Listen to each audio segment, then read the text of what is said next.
Hidup ni kan macam cerita dalam drama. Awak curang dengan saya, Syal. Awak curang! Cukup! Cukup, Elina! Sudahlah! Sudah? Apa yang sudah? Awak curang dengan saya! Penipu! Orang kata tengok drama tu melalaikan. Tapi sebenarnya ada benda yang kita boleh belajar bila kita tengok drama. Aku belajar yang hidup kita ini adalah sebuah cerita yang menunggu masa untuk diceritakan. Dan setiap dari kita sedang berjuang dengan cerita masing-masing. Nama aku Wahab dan ini cerita aku.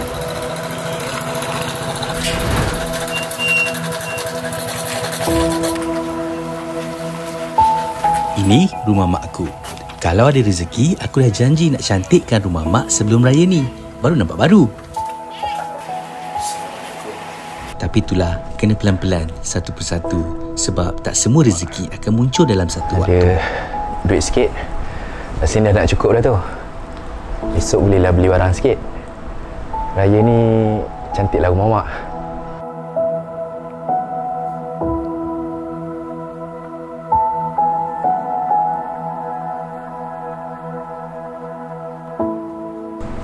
Tak ada mak.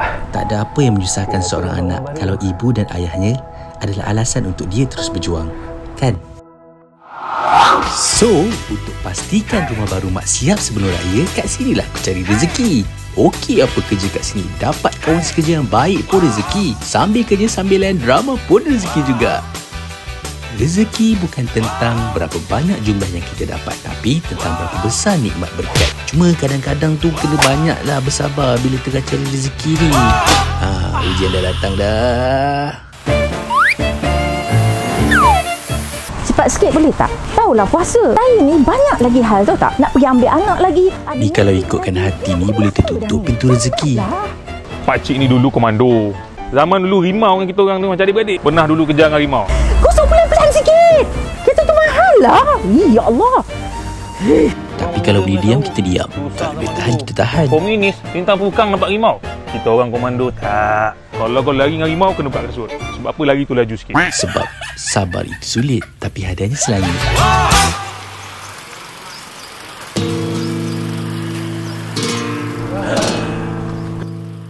Semua dari kita ada sesuatu yang tidak ternilai, iaitu waktu. Sebab dari waktu kita boleh belajar dari masa lalu dan menghargai masa depan yang kita tidak pernah tahu.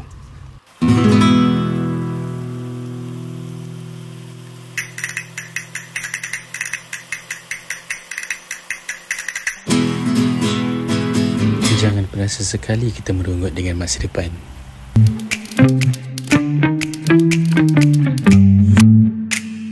Siap bang?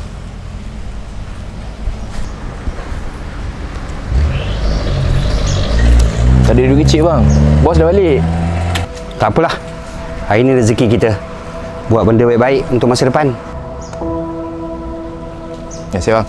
Sebab pada akhirnya kasih sayang Allah tak selalu hadir dalam bentuk yang kita inginkan, tapi dalam bentuk yang terbaik untuk kita.